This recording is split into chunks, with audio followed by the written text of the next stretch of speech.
This morning's text is found in Hebrews chapter 5 and verse 8.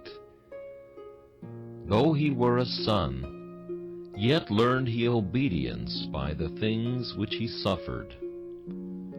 We are told that the captain of our salvation was made perfect through suffering. Therefore we who are sinful and who are far from being perfect must not wonder if we are called to pass through suffering too. Shall the head be crowned with thorns, and shall the other members of the body be rocked upon the dainty lap of ease? Must Christ pass through the seas of his own blood to win the crown? And are we to walk to heaven dry-shod in silver slippers? No.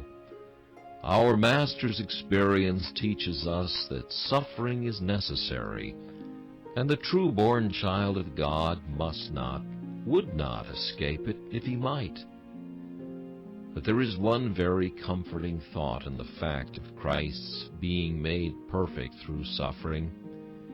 It is that he can have complete sympathy with us. He is not an high priest that cannot be touched with the feeling of our infirmities. In this sympathy of Christ, we find a sustaining power.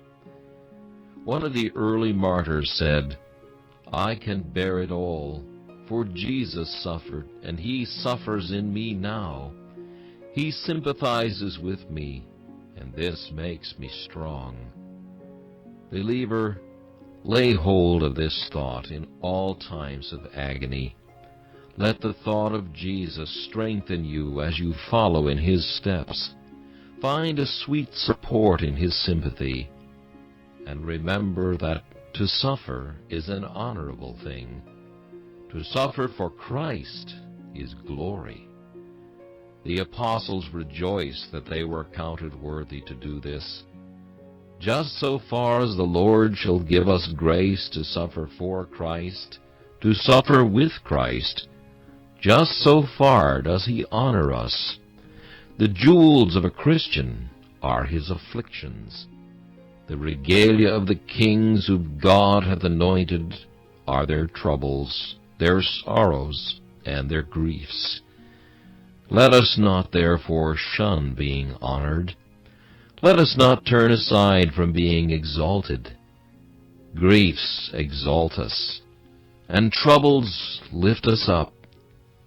If we suffer, we shall also reign with him.